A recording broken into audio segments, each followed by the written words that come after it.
Hello everyone, I am नवीन कुमार और यहाँ पर एक कंपनी है जो कि इलेक्ट्रिकल जो पैनल्स होते हैं एमसीबी पैनल्स, जिनको हम लोग यहाँ पर देख सकते हैं इनकी वेबसाइट के ऊपर में। जैसे यहाँ पर हम लोग प्रोडक्ट्स पे क्लिक करते हैं तो आपके सामने यहाँ पर लिस्ट देखने को मिलती है। जैसे ये हम लोग बड़ी बड़ी बिल्डिंगों के अंदर में या फिर फैक्ट्रीज़ के अंदर में इस टाइप के पैनल्स देखते हैं। ये लोहे के बने हुए जो अलग अलग फाइबर्स के भी बने होते हैं, कई बार मेनली लोहे के बनते हैं। ये जो आपको पैनल्स वगैरह दिख रहे हैं, तो ये कंपनी बनाती है आज के दिन और साथ में ही इंस्टॉलेशन भी करने का काम, सर्विस प्रोवाइड करती है। राइट, तो बनाने का काम और इंस्टॉलेशन करने का काम ये कंपनी आज के दिन करती है। कंपनी का जो नाम है वो है पार्थ इलेक्ट्रिकल एंड इंजीनियरिंग। इसका आईपीओ 4 से 6 अगस्त के बीच में खुलने वाला है। 170 का इन्होंने अपर बैंड सेट किया है, 800 का लॉट साइज है, टोटल 50 करोड़ रुपए के आसपास में उठा रही है। तो खुद की वैल्यू लगा रही है कंपनी यहाँ पर, that is around 232 crore rupees. Let's see कि अब कंपनी के जो प्रमोटर्स हैं उनके पास में आफ्टर दी आईपीओ 63% के आसपास में मालिकाना हक रह जाने वाला है। That's kind of little negative but not that kind of negative. अब यहाँ पे देखने की कोशिश करते हैं कि कंपनी ने जो आज के दिन अपनी वैल्यू लगाई है वो ज्यादा लगाई है, मार्केट ने जो इस टाइप की कंपनियां जो काम कर रही है उनको क्या वैल्यू दे रखी है, और इस पर्टिकुलर कंपनी के अंदर में जो मैनेजमेंट है वो उसके जो डिसीजन अब तक रहे हैं उनका क्या अब तक फ्यूचर के अंदर में इफेक्ट डाल सकता है, उसको समझने की कोशिश यहाँ पर कर लेते हैं। अब सबसे पहले तो सवाल ये है कि कंपनी तो पैसे उठा रही है, उनका करने क्या वाली है। तो लेट्स सी कि ये इसमें क्या बोल रहे हैं। तो यहाँ पर 20 करोड़ रुपए के आसपास में तो कंपनी बोल रही है कि हम अपनी जो फैसिलिटी है उसको बढ़ा रहे हैं या फिर नया जो है फैसिलिटी वहां पर लगा रहे हैं। और उड़ीसा के अंदर में भी 19 करोड़ रुपए से हम एक फैसिलिटी और शुरू कर रहे हैं। तो मैन्युफैक्चरिंग के ऊपर में, एक्सपेंशन के ऊपर में ध्यान दिया जा रहा है, दैट्स नाइस। और यहाँ पर बाकी जो है हमारे पर थोड़ा कर्जा ज्यादा हो गया, जो कि शॉर्ट टर्म कर्जा जिसको हम बोलते हैं, बिकॉज कई बार क्या होता है कि माल तो बिक जाता है बट पैसा नहीं आता, जिसको हम ट्रेड रिसीवेबल बोलते हैं, जिसकी वजह से कंपनी को और एक्सपेंशन के अंदर में कर्जा लेना पड़ता है अपना काम करने के लिए, और माल बनाने के लिए कर्जे के ऊपर में माल बनाना पड़ता है। वो कर्जा कम करने वाली है। सो बेसिक रीजन यहाँ पर नजर आ रहे हैं जो कि कंपनी को फ्यूचर में बढ़ावा ही देने वाले हैं। अब ये कंपनी अगर बात करते हैं तो इसकी जो शुरुआत है 2007 के अंदर में हो गई थी। उसके बाद में ये कुछ माइलस्टोन्स इन्होंने अचीव किए हैं। कौन सा ट्रेनिंग सेंटर इन्होंने कब शुरू किया, कौन सा मैन्युफैक्चरिंग सेंटर शुरू किया, किसके साथ पार्टनरशिप की, इसको आप लोग आराम से पॉज करके पढ़ सकते हैं। कौन से टेक्नोलॉजी का एग्रीमेंट इनके साथ में हुआ है, एवरीथिंग। नेक्स्ट यहाँ पर जो कंपनी को आज के दिन चला रहे हैं उनका नाम है जिग्नेश कुमार जी। उनके पास में यहाँ पर ठीक ठाक एक्सपीरियंस इनको देखने को मिल रहा है और उसी पर्टिकुलर सेक्टर के अंदर में इनका जो है पढ़ाई भी हो रखी है। आज के दिन 66 लाख रुपए की सैलरी ये कंपनी से सालाना उठा रही है। नेक्स्ट यहाँ पर जो प्रॉपर्टीज कंपनी यूज करती है वो mostly owned by the company, right, mostly owned by the company है। एंड साथ में अगर हम लोग चेक करते हैं तो इनका जो ट्रेडमार्क है, जो लोगो है, वो अभी तक रजिस्टर्ड यहाँ पर देखने को नहीं मिल रहा है।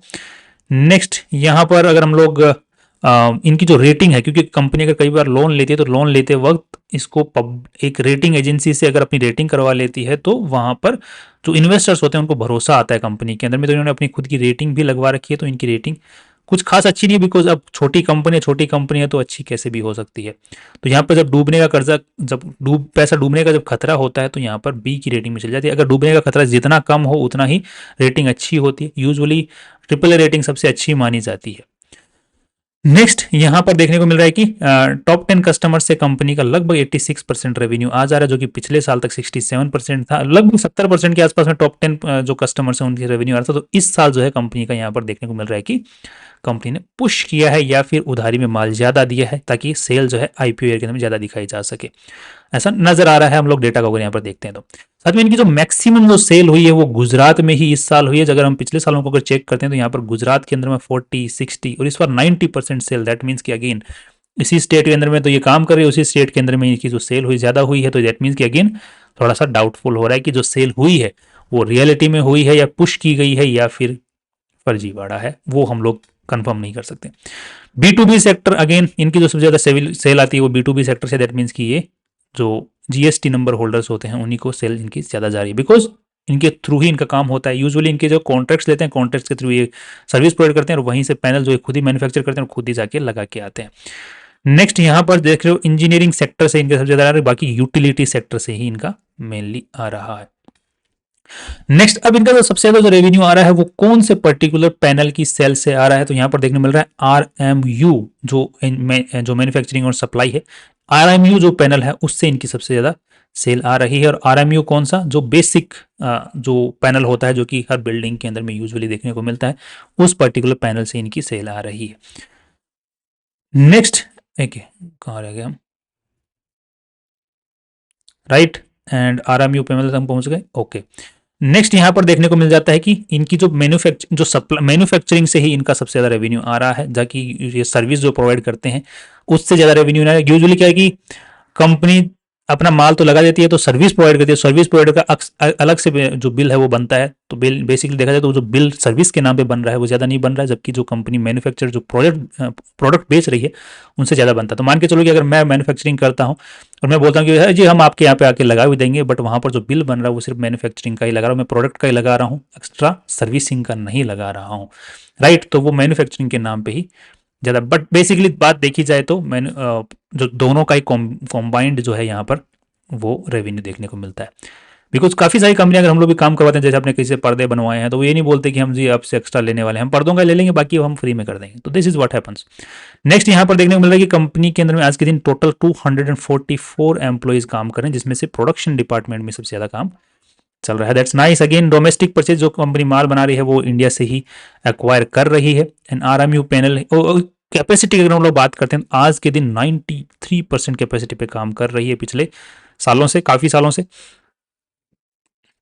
और हर साल जो है कंपनी अपनी प्रोडक्शन कैपेसिटी बढ़ा रही है, और उसके बावजूद भी कंपनी की जो प्रोडक्शन कैपेसिटी है और ज़्यादा, मतलब यूटिलाइजेशन अच्छा खासा हो रहा है। दैट मीन्स की कंपनी का रेवेन्यू अच्छा हो रहा है।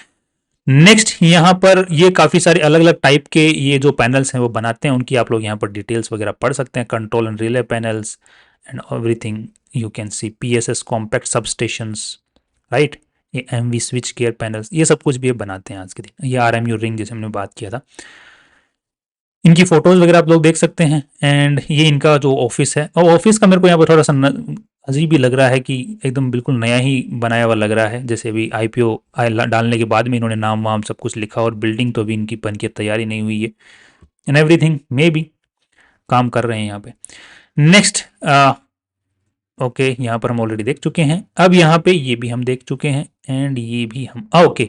यहाँ पर सबसे ज़्यादा जो आज के दिन जो शेयर होल्डिंग है वो जिग्नेश कुमार जी जो इस कंपनी को चला रहे हैं, उन्हीं के पास में इस कंपनी का मालिकाना हक रहने वाला है। और केस वेस की अगर बात करें तो कोई केस इस कंपनी पे आज के दिन देखने को नहीं मिल रहा। दो टैक्स से रिलेटेड जरूर केस हर कंपनी पे देखने को मिलता है, तो वो इन पे भी है, 2 करोड़ रुपए तक का वहां पर नुकसान हो सकता है। तो लेट्स सी अब कंपनी का बैलेंस शीट के अंदर में कितना पैसा लगा हुआ, तो टोटल 106 करोड़ रुपए लगे हुए हैं। पिछले साल जो है वही पैसा 66 करोड़ ही लगा हुआ था, इस साल 106 करोड़ हो गए। तो यहाँ पर पैसा कंपनी के अंदर में और फ्लो हुआ है, मतलब और आया है और लगाया गया है। तो यहाँ पर किस चीज में लगाया गया, तो यहाँ पे देखने को मिल रहा है कि शॉर्ट टर्म बोरोइंग, कंपनी ने कर्जा लेके शॉर्ट टर्म के लिए 1 साल के लिए कर्जा लेकर के माल को और उठा के काम करना शुरू किया है। लॉन्ग टर्म बोरिंग इन्होंने नहीं ले रखी है। साथ में मेनली पैसा पड़ा हुआ कहाँ पे है, जितना भी पैसा कंपनी ने लोन ले रखा है, इन्वेस्टर्स ने लगा रखा है एंड एवरीथिंग, तो यहाँ पर टोटल पैसा जो है वो मेनली पड़ा हुआ है, एक तो ट्रेड रिसीवेबल्स के अंदर में, दूसरा पड़ा हुआ है कैश की फॉर्म में। दैट मीन्स की कंपनी ने लोन लेकर के भी कैश रखा हुआ है। सो क्यों रखा हुआ है भाई, यहाँ पर लगभग यहाँ पर 10 लाख, तो 23 कितना 21 लाख का लोन लिया, और 21 लाख यहाँ पर इनके पास कैश में पड़ा हुआ है। तो लोन लिया क्यों है मेरे दोस्त, कर्जा देने के लिए कि हाँ यार हमारे पास जो कमाई हो रही है ना इतनी पच नहीं रही है हमसे, बैंक वालों थोड़ा सा ले जाओ यार तुम भी यार। ठीक है। इन्वेंटरी भी कंपनी की बढ़ गई है, ठीक है, that's nice. Again that means की कंपनी माल बनाई जा रही है, बिकने का बिक भी रही है। ओके, तो 2022 के अंदर में इनका 25 सॉरी यहाँ पर 2023 के अंदर में 65 करोड़ का माल बिका, फिर 86 करोड़ का माल बिका, फिर 174 करोड़ का माल बिका। और यहाँ पर देखने को मिल रहा है कि प्रॉफिट जो है वो भी 10 करोड़ का निकाल ले पा रहे, पिछले साल 5 करोड़ का निकाला था। अब ये जो प्रॉफिट है इसमें से कुछ पैसा हाथ में आ भी रहा है, कैश आ भी रहा है। तो यहाँ पर देखने को मिलता है कि कंपनी के हाथ में कैश भी नहीं आ रहा है। ऑफ कोर्स कैश नहीं आ रहा है, कहाँ पे अटक जा रहा है जी, ट्रेड्स पेएबल। ओके, तो कंपनी बोल रही है कि इस बार हमने ट्रेड्स पेएबल सारा पे कर दिया। तो पिछले साल आया था, इस साल तो चलो ट्रेड्स पेएबल में पे कर दिया। पिछले साल 7 करोड़ रुपया इनके हाथ में आया, किस फॉर्म में आया, तो प्रॉफिट वाला ही पैसा आया। ठीक है जी, तो दैट मीन्स की कैश जनरेट कर रही है कंपनी, बात ये मोटी मोटी। अब नया एक्सपेंशन पे ध्यान दे रही है, नए जो चीज़ें आ रही हैं, मेनली कंपनी की फैक्ट्रीज वगैरह ओन्ड हैं, लीज पे भी ज़्यादा कुछ खास वहाँ पर दिक्कत है नज़र नहीं आ रही है। बिकॉज अगर लीज का भी अगर हम लोग यहाँ पर चेक करते हैं, 1 सेकेंड में आपको फिर दिखा देता हूँ, if I can will be able to see over here, lease के ऊपर में यहाँ पर देखने को मिल रहा है। Why are they showing this much in rupees 49 lakh और यहाँ पर लीज पे लिखा हुआ है, तो आई थिंक इसे लॉन्ग टर्म लीज के ऊपर में इन्होंने ले रखा है, दैट इज जिसे बोलते हैं ना 90 साल 60 साल उस टाइप का। यहाँ पे डिटेल तो इस चीज़ की दी भी नहीं है। सितंबर 2009, ओके, सो लॉन्ग टर्म का इन्होंने लीज लिया, दैट मीन्स कि ये अच्छी चीज़ें हैं। नेक्स्ट, अब थोड़ा जो व्यू बन रहा है उसको देखने से पहले इनका थोड़ा सा पी और पीबी रेशियो निकाल लेते हैं। दो हम लोग 10 लाख रुपए से 10 करोड़ रुपए से यहाँ पर नहीं देखने वाले, बिकॉज इस बार की जो सेल है वो थोड़ी सी पुश अप लग रही है, पुश अप सेल लग रही है। तो हम लोग यहाँ पर नेट प्रॉफिट्स यहाँ पर 2 करोड़ 4 करोड़ और यहाँ पर 8 करोड़ के आसपास पे ही लेने वाले हैं। 8 करोड़ से हम पी और पीबी रेशियो निकालने वाले हैं, so that we can be on the right side of this thing. Margin of safety को लेके चलते हैं, तो यहाँ पर 2 32 8 24 30 का पी रेशियो है। 30 का पी रेशियो को हम लोग अगर यहाँ पर चेक करते हैं तो इसका है 26 का, इसका है 21 का और इसका है 28 का। तो इन्होंने इसीलिए वो 10, तो अगर हम लोग 10 का देखते हैं तो यहाँ पर 23 का पी रेशियो निकल के आता है। अगर 10 के हिसाब से देखते हैं तो वो इनके सबके मुकाबले नॉर्मल नज़र आ रही है। बट हमने मार्जिन ऑफ सेफ्टी अगर अप्लाई करते हैं तो यहाँ पर हम थोड़ा सा राइट साइड में जा रहे हैं। दैट मीन्स कि जो वैल्यू लगाई है वो इन्होंने ठीक ठाक लगाई है, कुछ ज़्यादा क्रीम यहाँ पर छोड़ी नहीं है। अब इन कंपनियों के अंदर में क्या फ्यूचर के अंदर में अभी चढ़ाव आ सकता है, तो यहाँ पर इनकी जो वैल्यू है ऑलरेडी इन कंपनियाँ आसमान छू रही हैं। सुप्रीम को इसको देख लो आप लोग, ये भी आसमान छू रही है, इसको देख लो तो ये जरूर ज़मीन चाट रही है एक। इसके ऊपर में हम अलग से रिसर्च कर सकते हैं, if you want then we can do that. Next, अब फाइनल जो व्यू बन रहा है इस कंपनी के हिसाब से, इसके पहले हम लोग पीबी रेशियो भी देख लेते हैं एक बार। तो नेटवर्थ इज 40 करोड़ रुपीज और यहाँ पर जो कंपनी पैसे उठा रही है दैट इज अराउंड 49, सो 50 40 90 करोड़ के हिसाब से 9 27, सो लगभग 2.5 के आसपास का पीबी रेशियो बनता है। उसको अगर हम लोग यहाँ पर कंपेयर करते हैं तो 5.3, 2.3 and this one is 8.2। So PB ratio के हिसाब से जरूर यहाँ पर इन्होंने वैल्यू छोड़ी है, बट दो पीबी रेशियो के हिसाब से भी नहीं छोड़ी, बिकॉज जो कंपनियां ऊपर चल रही हैं जिनको मार्केट अच्छी वैल्यू दे रहा है उनका पीबी रेशियो हाई है और इस कंपनी का पीबी रेशियो लो बैठा है। सो उस हिसाब से वैल्यू जरूर यहाँ पर मिली हुई है।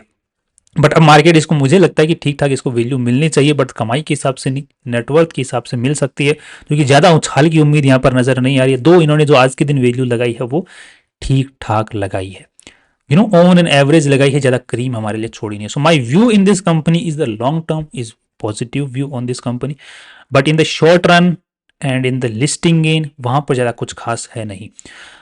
एक बार हम लोग जीएमपी भी चेक कर लेते हैं। 1 second, let me see the GMP as well, I have not checked it for this company. Okay, तो यहाँ पर वो भी आज के दिन आया, तो यहाँ पर ज़्यादा जो लिस्टिंग गेन का भी उम्मीद कमी है इससे, राइट। तो लॉन्ग टर्म का अगर किसी को व्यू लेके चलना है 3 साल 4 साल 5 साल के हिसाब से, तो ये कंपनी ठीक लग सकती है, मतलब ठीक ठाक काम कर सकती है। That's all from my side. कल फिर मिलते हैं नई इंपॉर्टेंट वीडियो के साथ में। Finally see you tomorrow.